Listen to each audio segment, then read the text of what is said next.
अस्सलाम वालेकुम dear student, this is Mohammad Sheikh and welcome to my channel Rumi's academy. उम्मीद है आप लोग सब खैरियत से होंगे। तो आज की इस वीडियो से हम स्टार्ट करने जा रहे हैं हमारी फर्स्ट ईयर मैथमेटिक्स का चैप्टर नंबर 1, जिसका नाम है कॉम्प्लेक्स नंबर। इससे पहले आप लोगों को पता है कि रियल नंबर्स क्या होते हैं, ठीक है। जैसा कि हमने पिछली क्लासेस में पढ़ा था कि जो रियल नंबर्स होते हैं उनकी अगर क्लासिफिकेशन की बात की जाए तो रियल नंबर्स डिवाइड होते हैं टू टाइप्स में, ठीक है। एक कहलाते थे रैशनल, एक कहलाते हैं इरेशनल, ठीक है। फिर रैशनल मजीद डिवाइड होते हैं जो कि कहलाते थे आपके फ्रैक्शंस, और एक कहलाते थे इंटीजर्स या इंटीजर्स, ठीक है। फिर फ्रैक्शंस को मजीद डिवाइड करते थे हम वल्गर और डेसिमल में, ठीक है। और इंटीजर्स हमारे मजीद डिवाइड होते थे पॉजिटिव और नेगेटिव इंटीजर्स में, ठीक है। अब इससे पहले जो नंबर है बेसिकली, ठीक है, वो एक और टाइप का कहलाता है जिसका नाम है कॉम्प्लेक्स नंबर। ये कॉम्प्लेक्स नंबर दो हिस्सों में डिवाइड होता है, एक कहलाता है रियल नंबर और एक कहलाता है इमेजिनरी नंबर, ठीक है। बेसिकली जो कॉम्प्लेक्स नंबर है वो इमेजिनरी नंबर अगर हम डिफाइन करते हैं तो हमें कॉम्प्लेक्स नंबर समझ में आ जाता है। लेकिन कॉम्प्लेक्स नंबर सिर्फ और सिर्फ इमेजिनरी नंबर नहीं होता, बल्कि इन दोनों का कॉम्बिनेशन होता है। जैसे कि डेफिनेशन लिखी हुई है आपके सामने कि the number which is written in the form of a plus iota b, ये आई नहीं है, बेसिकली सिंबल है आयोटा।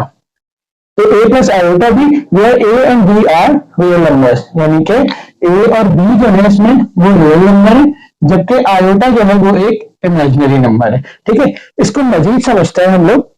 देखें, हमने इससे पहले जितनी भी इक्वेशंस पढ़ी उनका सॉल्यूशन हमें मिल जाता था आराम से। लेट्स सपोज मैं बात करूं x square minus 4 equals to 0, तो अगर इसका मुझे सॉल्यूशन चाहिए तो मैं क्या करता था, एक्स स्क्वायर माइनस 4 प्लस 4, यहाँ पर रूट लेता था तो x equals two plus minus 4 मेरे पास आंसर आता था, ठीक है। लेकिन कुछ इक्वेशन ऐसी होती है जिनका हमें रियल नंबर से आंसर या सॉल्यूशन नहीं मिलता है। लेट्स सपोज इक्वेशन को मैं कर लेता हूँ x square plus 4 equals to 0। तो अब यहाँ पर देखें x square equals to minus 4, अब अगर मैं रूट लूंगा तो x square equals to root minus 4, तो यहाँ पर तो रूट से कैंसिल हो जाएगा, लेकिन यहाँ पर जो आंसर आएगा वो आएगा 2 iota, where iota equals to under root minus 1। 4 का जो स्क्वायर आया उससे तो रूट कैंसिल हो गया, लेकिन माइनस का स्क्वायर रूट से कैंसिलेशन नहीं हो सकती, इसीलिए -1 रूट के साथ अलग करके लिख दिया।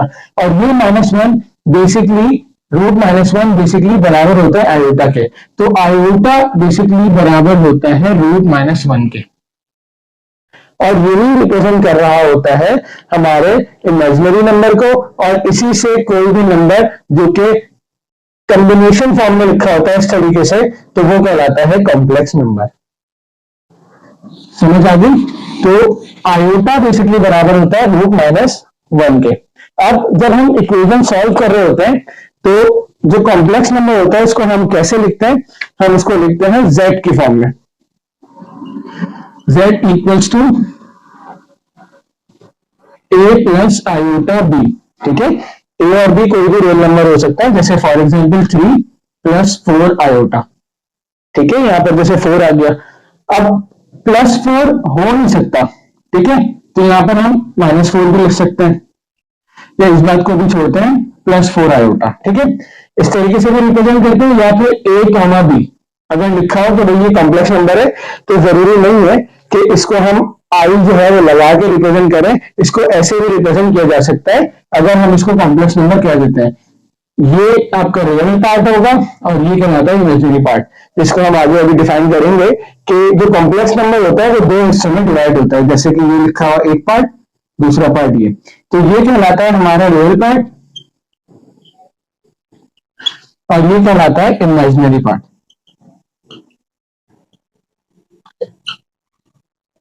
इमेजिनरी क्यों कहते हैं? क्योंकि इसके अंदर आयोटा या रूट -1 इन्वॉल्व होता है, that's why it is also called, it is called imaginary part, ठीक है। अगर मैं बात करूं किसी सेट की कि अगर मुझे कॉम्प्लेक्स नंबर का सेट बनाना है, तो इससे पहले आपने सेट का चैप्टर पढ़ा था, तो सेट के चैप्टर में आपने सेट बनाना सीखे थे कि किस तरीके से हम सेट्स को लिखते हैं। तो अगर कॉम्प्लेक्स नंबर का सेट होगा, अगर कॉम्प्लेक्स नंबर का सेट होगा, जैसे रियल नंबर का सेट हम आर से रिप्रेजेंट करते थे, इवन नंबर का ई से, ऑड नंबर का ओ से, इस तरीके से जो कॉम्प्लेक्स नंबर होता है उनका हम सी से रिप्रेजेंट करते हैं। क्या सेट, इस तरीके से curly brackets A comma B where A B belongs to real number, this is called the set of complex number. इस तरीके से हम किसी भी कॉम्प्लेक्स नंबर का सेट लिखते हैं। यहाँ पर अगर हमें कोई वैल्यू दी जाएगी तो हम यहाँ पर वैल्यू पुट कर देंगे, ठीक है, समझ आ गई। तो ये दो तीन चीजें इंपॉर्टेंट होती है कि कॉम्प्लेक्स नंबर क्या होता है, किस तरीके से हम कॉम्प्लेक्स नंबर को लिखते हैं। जैसे z हमने लिखा, इससे रिप्रेजेंट करते हैं। कॉम्प्लेक्स नंबर के सेट को हम c से रिप्रेजेंट करते हैं। और एक बात, जो रियल पार्ट और इमेजिनरी पार्ट है, इसको हम इस तरीके से डिनोट करते हैं। रियल का आर ई, और किसका है रियल पार्ट, किसका, कॉम्प्लेक्स नंबर का, किसका, कॉम्प्लेक्स नंबर का। कॉम्प्लेक्स नंबर को डिनोट किससे कर रहे हैं, z से, तो real part of complex number, ठीक है। और इमेजिनरी पार्ट को I am of complex number. तो ये दोनों से इसकी रिप्रेजेंटेशन होती है, रियल पार्ट और इमेजिनरी पार्ट की। तो इस यूनिट नंबर 1 की टोटल हमारे पास 3 एक्सरसाइज है, ठीक है। Exercise number 1.9, 1.2, 1.3। इस एक्सरसाइज में हम ये टॉपिक्स को कवर करेंगे। जैसे एक्सरसाइज नंबर 1 में हम कॉम्प्लेक्स नंबर को किस तरीके से ऐड, सब्ट्रैक्ट, मल्टीप्लाई या डिवाइड किया जाता है वो सीखेंगे। इसके साथ साथ हम कॉम्प्लेक्स नंबर की सिंप्लीफिकेशन करेंगे। अगर इसके ऊपर स्क्वायर रूट दिया हुआ है या पावर्स दी हुई है तो किस तरीके से इसको सिंप्लीफाई करना है, ठीक है। उसके बाद modulus, conjugate, graphical and vector representation, ये तमाम की तमाम टॉपिक्स, ये तमाम की तमाम सिंप्लीफिकेशन, कैलकुलेशन हम एक्सरसाइज नंबर 1.1 में करेंगे।